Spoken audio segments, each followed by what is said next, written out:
On va donner la parole à Pierre Moser,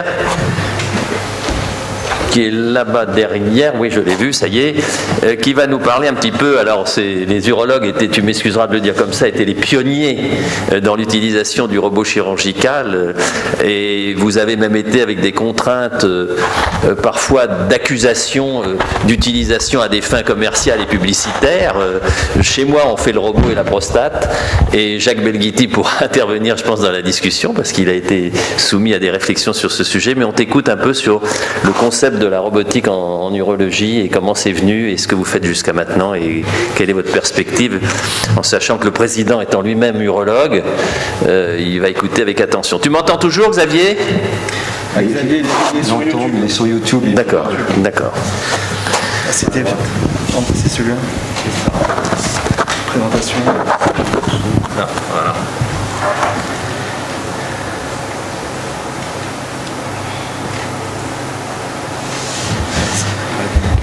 Merci. Bien, bonjour à tous, messieurs les académiciens. Je vous remercie de me recevoir aujourd'hui. Je vous prie de m'excuser d'être sans cravate, mais j'ai été pris un peu au dépourvu en partant de chez moi. Les écoles, parfois les classes sont amenées à fermer, donc voilà, on a quand même une vie avec ce foutu virus. Alors c'est pour moi un plaisir d'être devant vous et surtout de parler après Jocelyne Trocaz, qui est ni plus ni moins que ma mère spirituelle dans le domaine de la robotique. Et je le dis parce qu'en chirurgie on a des maîtres et aussi on peut en avoir dans la science, et c'est le cas. Alors moi je suis urologue à la Pitié, j'ai été embauché par l'un d'entre vous qui s'appelle François Richard, qui à mon sens a été un visionnaire, et je remercie vivement de m'avoir toujours poussé dans ce sens. Et je suis attaché donc dans un laboratoire de Sorbonne Université maintenant, qui s'appelle l'Institut des systèmes intelligents et robotiques, qui est dirigé par Guillaume Morel, et je suis un enfant donc de Team C, le laboratoire grenoblois dirigé par Jocelyne. Alors l'objectif de cette présentation, c'est peut-être pas tant de vous dire qu'il y a un robot dans le monde qui a quand même beaucoup changé les choses, mais c'est essayer de mettre ça dans une perspective historique, de façon à peut-être mieux percevoir quel pourrait être le futur. Je ne vais pas éventer ma présentation, mais je pense qu'une chose importante, c'est bien sûr la technique, mais la technique ne se fait pas sans les hommes, et parfois les hommes ont un peu de mal à passer le Rubicon pour certains concepts, et qu'aujourd'hui l'heure a peut-être sonné. Alors après une brève présentation de l'historique, avec parfois quelques anecdotes qui permettent de comprendre comment on a pu en arriver là, je vous présenterai les différents types de robots et leur développement clinique dans le domaine de l'urologie, avant d'esquisser ce qui est le futur, mais qui sera que ma propre opinion. Alors, comparé aux techniques de référence, les robots chirurgicaux ont clairement pour objectif de réaliser des traitements qui sont plus sûrs. On ne va pas utiliser des systèmes, bien sûr, avec plus de risques, avec une efficacité au moins équivalente. Et là, on va rentrer dans les études cliniques, et c'est assez compliqué, puisque, pour la petite histoire, il y a très peu d'études randomisées prospectives multicentriques dans le domaine de la robotique. Très peu. Et enfin, aujourd'hui, on se doit de parler de coûts, et ces coûts doivent au moins être inférieurs. Les robots, comme vous a expliqué Jocelyne, peuvent être actifs. On donne une commande au robot, il la réalise de lui-même. Téléopéré, le système intuitif que tout le monde connaît, ou un concept un peu entre les deux, qu'on appelle co-manipulé, que je vous détaillerai. Alors l'historique, on parle du robot, quelque chose qui bouge, mais déjà il y a eu une première révolution en urologie au début des années 80, qui a été le développement des ultrasons focalisés pour casser les calculs, ce qu'on a appelé la lithotripsie extracorporelle. Ça a été clairement une révolution dans le domaine de l'urologie.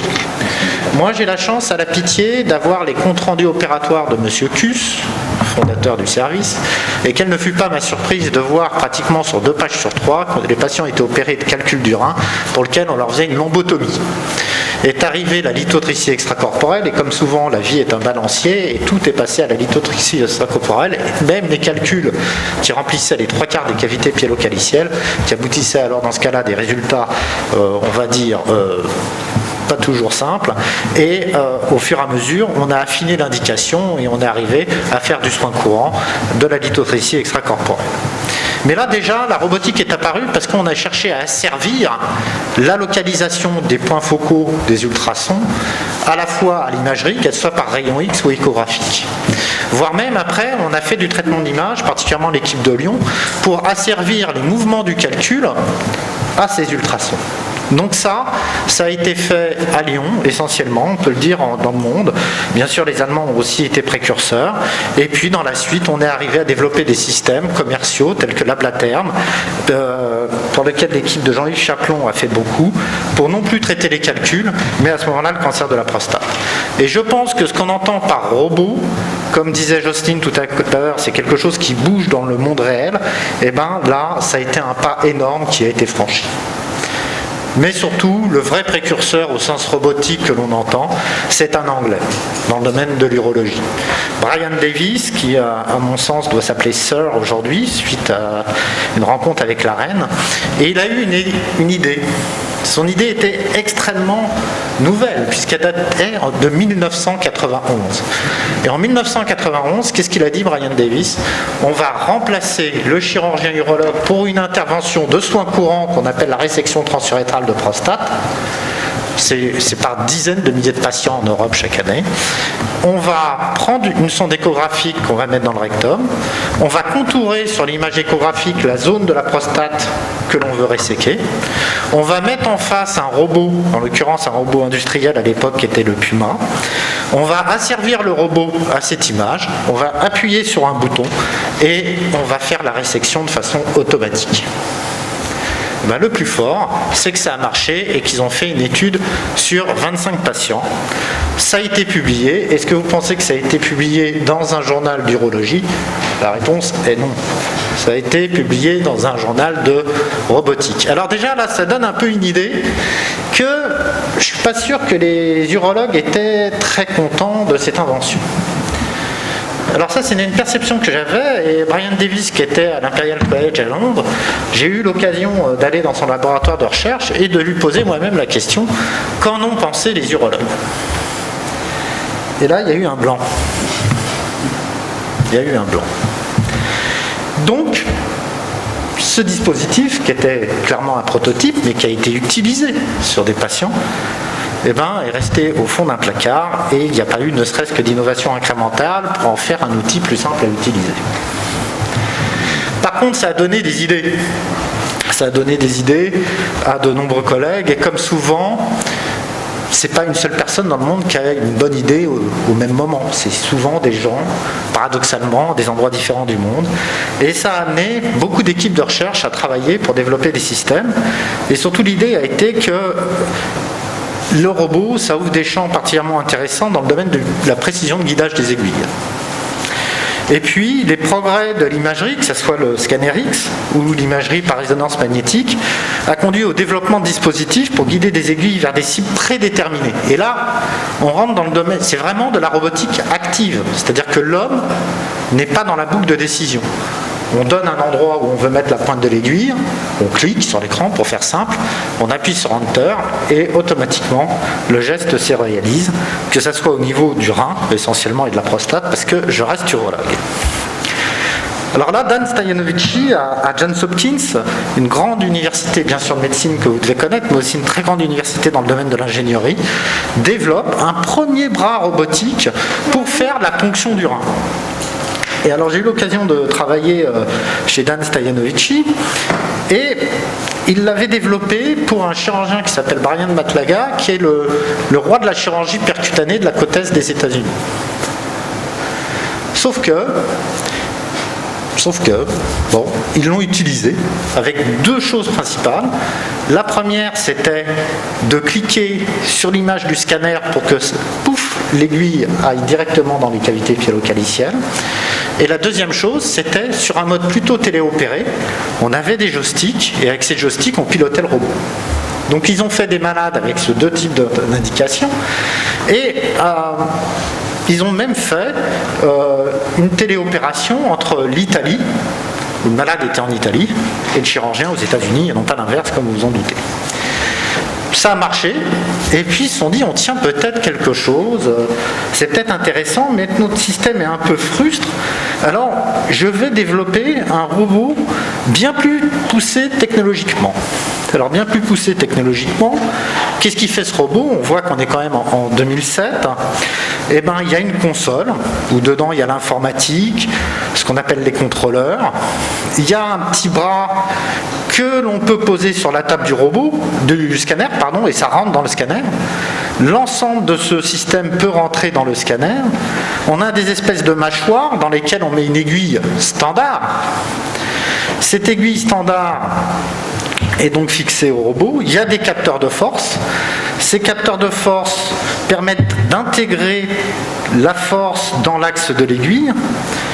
Il est doué donc de multiples degrés de liberté. L'aiguille peut être poussée tout en étant tournée sur elle-même. Alors là, je vais juste faire une petite remarque. Est-ce que ça a du sens d'avoir une rotation de l'aiguille quand on la fait passer dans des tissus? La réponse est clairement oui. Pourquoi? Parce qu'on coupe les forces qui s'exercent sur la gaine de l'aiguille lorsqu'on la tourne. Les gens qui font de la chirurgie, enfin tous ceux qui ont poussé des aiguilles se rendent bien compte que quand on la tourne, eh bien, on franchit bien plus facilement les tissus. Et ce qui se produit à ce moment-là, on diminue les déformations et on devient plus précis. Mais ça, à la main, c'est quand même très difficile. Alors je vous prie de m'excuser parce que j'ai fait un petit aparté. Alors, vous voyez que le système est extrêmement mobile, on le met dans la zone d'intérêt de la ponction. On peut l'amener après exactement à l'endroit où on veut ponctionner. On pose la pointe donc, qui est en plastique sur le corps et il y a plein de petites choses qui bougent à l'écran et c'est en fait les capteurs de force qui perçoivent quelles sont les forces transmises et on est même capable d'en déduire la respiration du modèle. Et puis, alors à ce moment-là, l'aiguille peut être libérée. Par exemple, s'il y a un mouvement du patient, vous voyez que les mouvements sont extrêmement amples. Et puis, quand on insère l'aiguille, eh ben, automatiquement le système est capable de pousser l'aiguille, donc en la tournant tel que je vous l'expliquais, et puis de la libérer de façon à, une fois qu'elle a atteint sa cible. Pardon. Alors l'un dans l'autre, on se dit, c'est quand même incroyable ce système. Ça peut quand même apporter pas mal de bénéfices, que ça soit pour guider des aiguilles pour faire des biopsies ou pour délivrer une thérapie, que ça soit de la cryothérapie ou des ultrasons autres tels que l'on le souhaite. Alors là, c'est assez intéressant parce que devant ce prototype qui était très abouti, ils ont cherché à créer une société. Cette société a embauché, et c'est là l'Amérique, la première personne qu'ils ont embauchée, c'est pas un ingénieur, c'est quelqu'un qui fait du marketing. Alors déjà, on n'est pas dans le même pays. Et alors, cette personne qui faisait du marketing a fait une enquête en se disant à qui s'adresse ce produit. Ce produit s'adresse majoritairement aux radiologues. Donc, ils ont fait ce qu'on appelle une étude de marché auprès des radiologues pour savoir, seriez-vous d'accord pour acheter ce dispositif et si oui, à quel prix? Ils ont fait le tour des États-Unis. Aucun radiologue n'en a voulu. Donc, la société a fermé. Alors, toujours dans la même chose, et ils sont toujours quand même motivés, toujours Dan Stajanovici. Alors là, il se dit, c'était une histoire de ponction du rein, où il n'y a pas assez de choses à ponctionner, où le foie même c'est pas intéressant, faisons autrement. Une des plus grosses pathologies par ordre de fréquence, c'est le cancer de la prostate. L'IRM commence à pouvoir avoir le cancer à l'intérieur de la prostate. Développons un robot pour être capable de fonctionner directement dans l'IRM, avec deux fonctions essentielles. La première d'entre elles, d'être capable de prélever des biopsies. La seconde d'entre elles, éventuellement, de délivrer des grains de curithérapie. Alors là, attention, technologiquement, c'est extrêmement abouti. On est sur un robot entièrement en plastique, avec des moteurs actionnés par de l'air comprimé, encodés par des fibres optiques. C'est donc complètement transparent dans l'IRM. L'aiguille avance toute seule. Et puis surtout, on est capable, directement à travers l'aiguille, d'injecter les grains de curithérapie. Et ce qui est fantastique avec ce robot, c'est que quand il est dans l'imageur IRM, vous faites une acquisition d'IRM et vous ne voyez rien. À tel point que l'anecdote, ça a été que le radiologue ne l'avait pas cru, il avait ouvert la porte de l'IRM pour vraiment voir le robot en même temps et regarder son écran tellement il n'y croyait pas. Alors là, on se dit, c'est super, vous voyez la précision un peu, alors bien sûr on est dans un mock-up, ici c'est de la gélatine en quelque sorte, mais on se rend compte de la précision du dispositif. Et là, la discussion se passe à Johns Hopkins, pour les urologues, c'était la mecque de la prostatectomie radicale, avec un chef de service dont je ne citerai pas le nom, qui a dit c'est fantastique, mais jamais on l'utilise. Voilà, donc c'est ainsi où là, une fois de plus, on a une technologie extrêmement puissante, extrêmement aboutie, mais l'environnement fait qu'on ne peut pas l'utiliser. Alors ces robots actifs, ils ont clairement été les premiers à être développés, avec des développements donc technologiques extrêmement poussés, et à ce jour, ils n'ont pas, ou très peu, été utilisés en pratique clinique. Une des questions, c'est ce qu'on appelle le setup. Comment faire en sorte, dans le temps de process de la chirurgie, on peut accepter de passer 2 heures à faire quelque chose sur le malade, mais on va avoir du mal à accepter de passer 10 minutes avant pour en gagner 20 ensuite. Et ça, c'est une chose très particulière qui nécessiterait, à mon sens, une approche sociologique. Ensuite, les bénéfices cliniques sont extrêmement peu valorisés. Si vous venez avec une nouvelle technique, il faudrait, pour qu'il y ait un investissement qui soit fait, que tout de suite, on soit capable de montrer que ça a une pertinence économique. Et ne nous l'aurons pas, on a quand même un sentiment de déclassement. Moi, je l'ai vu avec la lithotripsie extracorporelle, où j'ai vu avec la lithotripsie extracorporelle même que c'était même plus les urologues qui le faisaient, mais le technicien qui venait avec la machine. Et donc, sachons aussi balayer devant notre porte et accepter que parfois, on a l'impression que la technique va nous déclasser et qu'on préfère rester sur ce qu'on veut faire. Mais la grande affaire, ça a quand même été les robots téléopérés qui ont, eux, apporté la rupture clinique, très clairement. Alors l'historique, c'est une première société nord-américaine, ISOP, Computer Motion, avec un robot porte-endoscope, un peu sur un des modèles, Vicky, qui a été présenté par Justin Trocaz. Et là, la rupture a été réglementaire puisqu'ils sont arrivés à obtenir l'agrément de la FDA. Et pour qui travaille avec la FDA, vous vous rendez compte qu'ils ont des approches très normées et que le développement de ce robot a conduit à développer des normes auprès de la FDA qui a ouvert pour la suite des dispositifs. Alors, ce robot, il a été peu vendu, somme toute, parce qu'il tenait, quand on était en CHU, essentiellement, à remplacer le bras de l'interne ou de l'externe. Et donc, il y a eu pour les cliniques des études médico-économiques qui ont été réalisées. Est-ce que d'acheter le robot me permet d'avoir au moins une aide opératoire? Et à la fin, ça pouvait être positif d'un point de vue financier, mais on s'apercevait que l'humain ne faisait pas que tenir la caméra, mais servait aussi à d'autres choses. Et il n'a jamais connu réellement de développement commercial, mais par contre, la société Computer Motion était dans le développement d'un robot sur le modèle du DaVinci, et c'est une histoire de problème de propriété intellectuelle qui a conduit à cette société à être absorbée par la gigantesque Intuitive Surgical. Alors je vais m'arrêter 2 petites minutes sur l'histoire de cette société, parce que quand on a une société qui est aujourd'hui capitalisée à 83 milliards de dollars après avoir été créée il y a 20 ans, ça prouve que quand même il y a des gens extrêmement intelligents.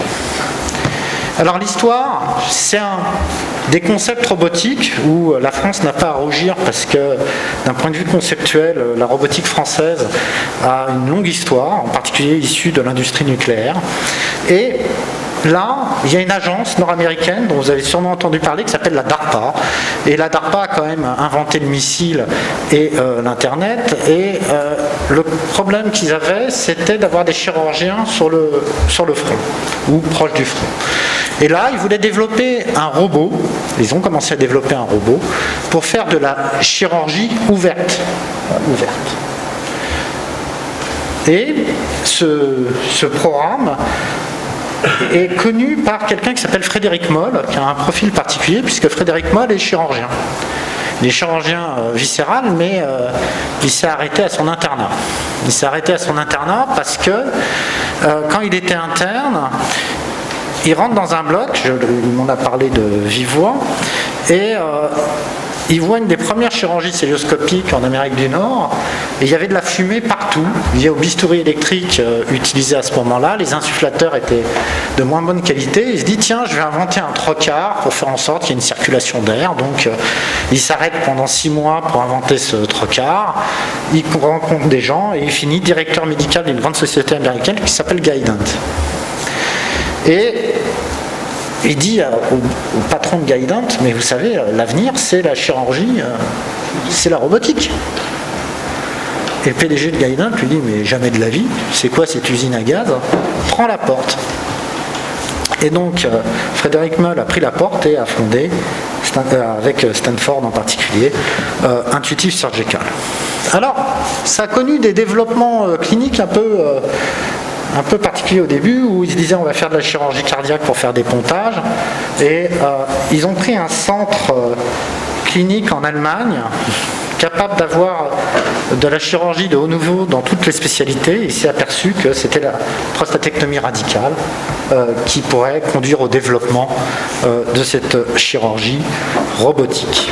Et le succès est au rendez-vous, puisque aujourd'hui, au moins en France, ça reste, la majorité des indications de l'utilisation du robot restent en urologie, mais quand on voit les progrès faits en gynécologie, en chirurgie viscérale, et en chirurgie thoracique, etc., aïe, le pli a été pris, et aujourd'hui en France, on considère que c'est plus de 50% des prostatectomies radicales qui sont faites, mais je crois savoir qu'on aura tout à l'heure une présentation d'un excellent rapport avec des données bien plus détaillées. Toujours est-il qu'il n'y a jamais eu d'études médico-économiques à proprement parler, sauf que, quand dans les faits, plus de la moitié des systèmes sont dans le privé plutôt que dans le public, c'est qu'on peut se dire que, d'un point de vue économique, c'est au rendez-vous. C'est clairement une position monopolistique qui sera très difficile à attaquer pour les futurs concurrents, même s'ils arrivent, tels que Medtronic, Transenterix. Et je pense qu'on n'a pas fini de payer les pots cassés. Mais par contre, moi en tant que chirurgien, j'ai eu la chance de voir arriver, j'ai fait avec Christophe Vassen, qui est le référent à la Pitié de la chirurgie robotique en urologie, la première chirurgie qui était une cure de jonction. Et j'ai vu, et je pense que beaucoup d'entre vous seront d'accord, que cette technologie a eu une action structurante au sein de notre spécialité. Ça nous a forcé chacun, soit à faire de la robotique ou ne pas en faire, pour être simple, et vraiment de serrer dans les services quels étaient les chirurgiens qui prenaient ça en main, et d'avoir ainsi un parcours de formation qui se créait derrière. Alors maintenant, pour terminer, les robots co-manipulés, je appelle ça un peu le chemin du milieu, parce que c'est peut-être aussi une force importante de l'avenir. Je voudrais vous illustrer ça à travers 2 exemples. Le premier d'entre eux, c'est l'urétéroscopie souple. L'urétéroscopie souple, on considère qu'en France, on en fait à peu près 30 à 40 000 par an. Ça consiste à monter donc une caméra de 3 mm à l'intérieur des cavités pyélo-calicielles en passant à travers l'urtère. C'est un instrument qui permet, avec un canal opérateur, de faire passer un laser, une fibre laser, et cette fibre laser permet donc de vaporiser les calculs. Alors le fond du problème, c'est qu'il y a bien 1,20 m entre le bout de la poignée que l'on tient et la pointe de l'instrument qui est à l'intérieur du rein. Le rein bouge avec la respiration, le calcul bouge sous l'action des pulses du laser. Et donc c'est parfois un peu compliqué d'arriver à suivre exactement les mouvements du calcul et du rein en étant à l'extérieur. Donc une des idées, c'était de se dire, on va faire un système où on va prendre les capacités humaines pour faire les grands gestes, prendre les décisions, mais par contre, quand on va être face au calcul, on va être capable de faire bouger tout seul juste le bout du robot. Et donc c'est ce qu'on a développé à l'ISIR. On met au bout de l'urétéroscope, vous voyez ici ce qu'on appelle des alliages à mémoire de forme. C'est un alliage nickel-titane qui a pour la capacité, quand on fait passer un petit courant électrique dedans, par effet Joule, de raccourcir sa longueur. Si on en met 3 de chaque côté, en actionnant de façon séquentielle ces trois alliages à mémoire de forme, de provoquer des mouvements. C'est ce que je vous illustre ici sur la vidéo. Vous voyez que derrière, il y a un papier millimétré. Ici, c'est chacune des petites fibres d'alliage à mémoire de forme qui sont actionnées. Et par exemple, vous avez une lumière laser, directement, le robot est capable de venir bouger par lui-même pour venir se centrer sur cette lumière laser. C'est-à-dire que les petits mouvements très fins peuvent être délégués au robot, sachant qu'à ce moment-là, l'opérateur fait toujours les mouvements qui sont nécessaires et peut toujours piloter, en fait, d'un point de vue sécurité, le système.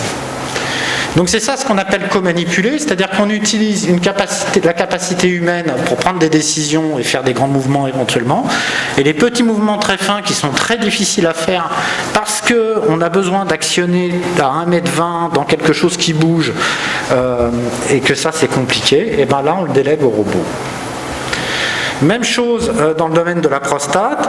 On a eu la chance avec Jocelyne Trocas de travailler sur la fusion d'images IRM et échographique dans le cadre de la biopsie de la prostate. On a mis 15 ans pour être capable de développer ce dispositif qui est aujourd'hui commercialisé par une société qui s'appelle Coelis, qui a 50 personnes. On en a fait un gold standard, plus de 300 000 patients dans le monde. Et simplement l'idée c'est que là ce qu'on fait à la main, on cherche à le robotiser. On peut le faire donc soit par voie transpérinéale, ici ce que vous voyez c'est le prototype de TIMC où l'aiguille va être poussée à travers le périnée avec des dispositifs de rotation tels que je vous l'avais expliqué auparavant avec le dispositif de Johns Hopkins. On peut le faire aussi par voie transrectale. Ici c'est dans le cadre de ce qu'on appelle une première utilisation chez l'homme qui était une étude randomisée où on voit que, et là c'est intéressant, on a un robot qui porte une sonde échographique et vous voyez là qu'on bouge et dès qu'on lâche le robot, la sonde, pouf, ça reste en place. L'intérêt de cette technique, c'est qu'on se sert des capacités humaines pour amener par exemple la sonde en regard de la partie gauche de la prostate, quand même tout le monde est capable de trouver la partie gauche, mais après pour faire les derniers petits mouvements, à ce moment-là on se sert des moteurs du robot pour être capable de tac tac tac tac aligner ça directement au niveau de la cible.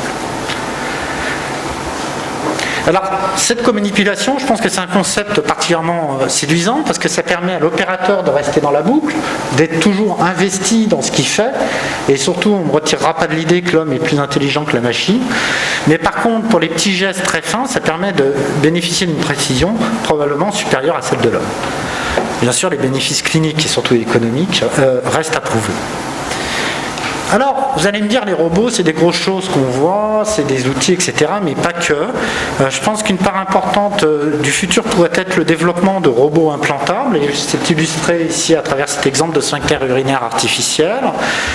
Le sphincter urinaire artificiel est implanté aujourd'hui depuis 40 ans. C'est le même dispositif qui n'a pas évolué, qui est constitué d'une manchette occlusive qui est mise autour de l'urètre et qui provoque une occlusion par l'intermédiaire d'une pression d'un petit volume d'eau qui est transmise par un ballon qui passe à travers une petite pompe pour être transmise donc à l'intérieur de cette manchette. Il y a plusieurs inconvénients à ce dispositif. L'un des problèmes, c'est l'activation. Enfin, pour que le patient, pour qu'il puisse pisser, il est obligé d'actionner cette poire à plusieurs reprises, 3 fois, on dit, chez l'homme, alors qu'elle est implantée au niveau du scrotum, 6 à 7 fois pour la femme, alors que c'est implanté au niveau de la grande lèvre, et ça pose clairement des problèmes ergonomiques. Et puis la deuxième chose, c'est que la pression qui est transmise par ce ballon est choisie en préopératoire, et si, selon des critères cliniques qui donnent lieu souvent des discussions. Et là, l'idée, c'est de garder la manchette qui a fait la preuve de son efficacité depuis 40 ans, mais de remplacer la pompe et le ballon par un dispositif dit mécatronique qui comprend donc de l'électronique et une pompe. Cette pompe permet donc d'asservir la pression dans la manchette à l'activité du patient. Donc quand, chez les patients qui ont une incontinence urinaire d'effort, clairement, c'est quand ils font des efforts, qui marchent, qu'il y a des fuites, et à ce moment-là, on augmente la pression dans le système. C'est ce qui est illustré sur cette petite vidéo. Vous voyez que quand il court, il a 100 cm d'eau de pression dans la manchette. Quand il marche, il a 60 cm d'eau. Et surtout la nuit, quand on est en décubitus dorsal ou ventral, on a très peu de fuite, voire pas de fuite du tout, quand bien même on est incontinent. Auquel cas, on peut faire diminuer la pression de façon importante afin de permettre une vascularisation de l'urètre. Et ces dispositifs-là sont personnalisables au même titre qu'un pacemaker.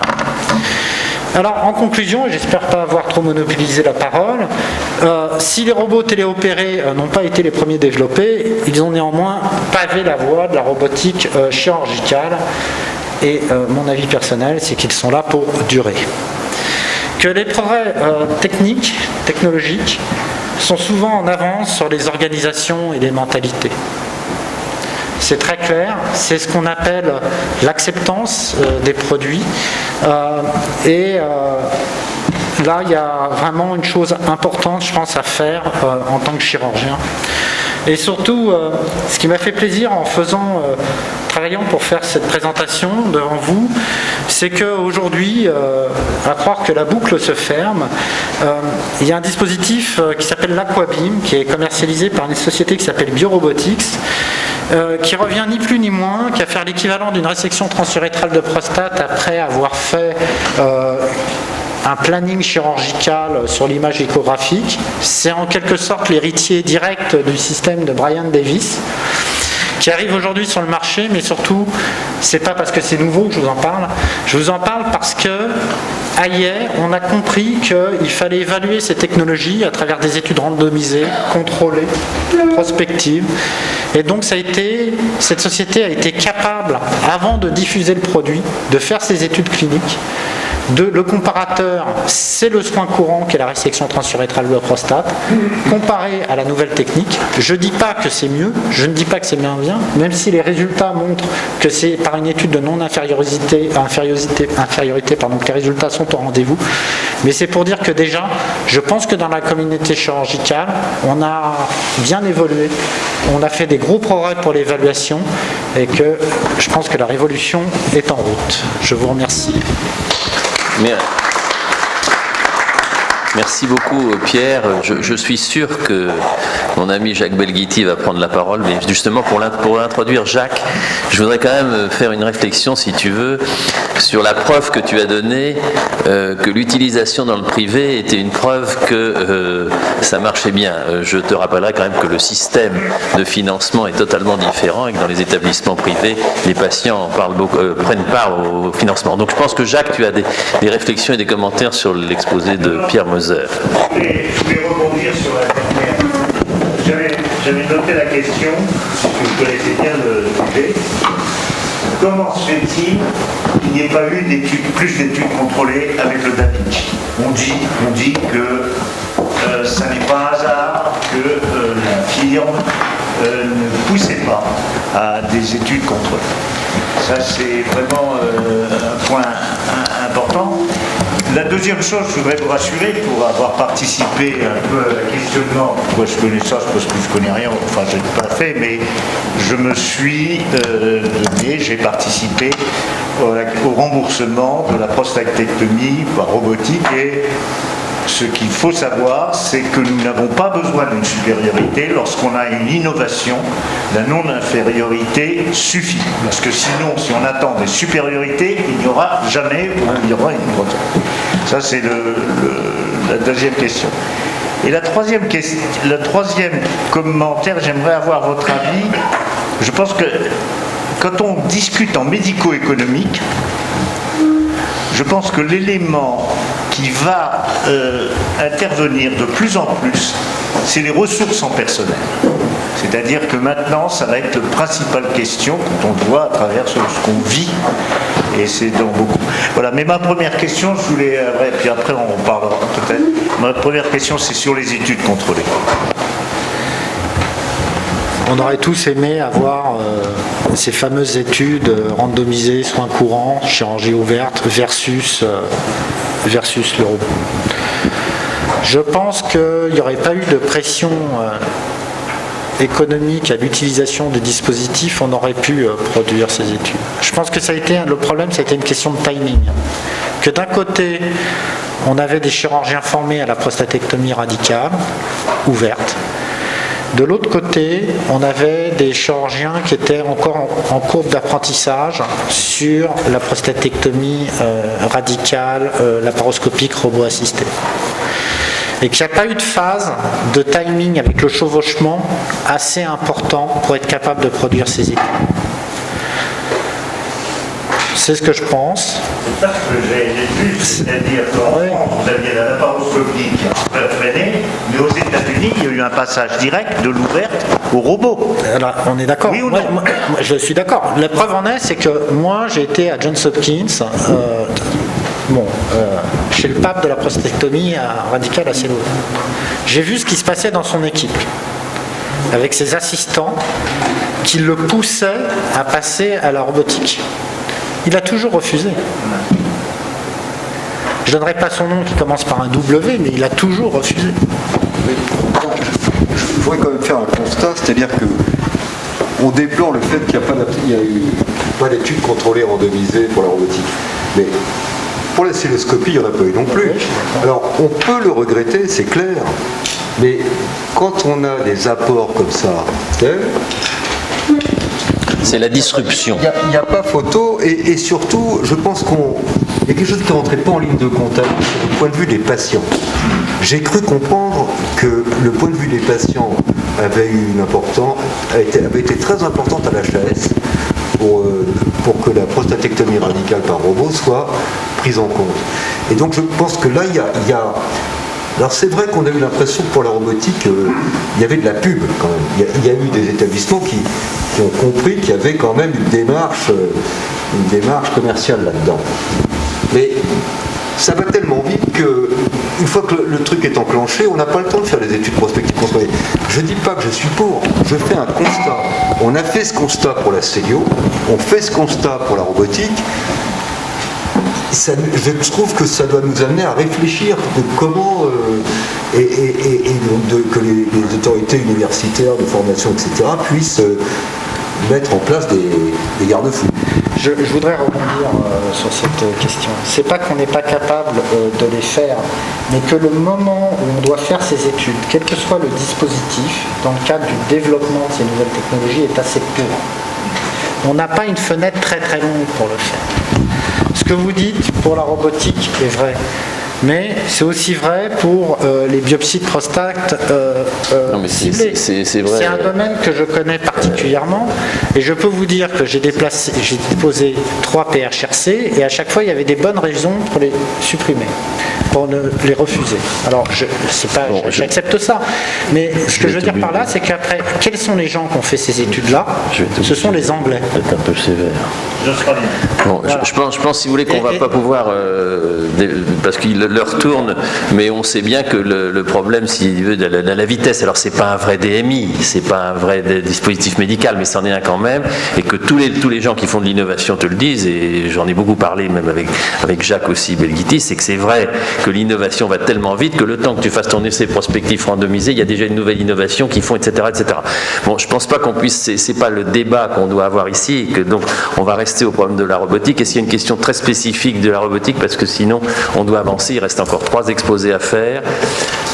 Non, moi je te poserai juste une dernière question. Connaissant bien le problème des sphincters, le problème du sphincter, c'est essentiellement la manchette qui crève, entre guillemets.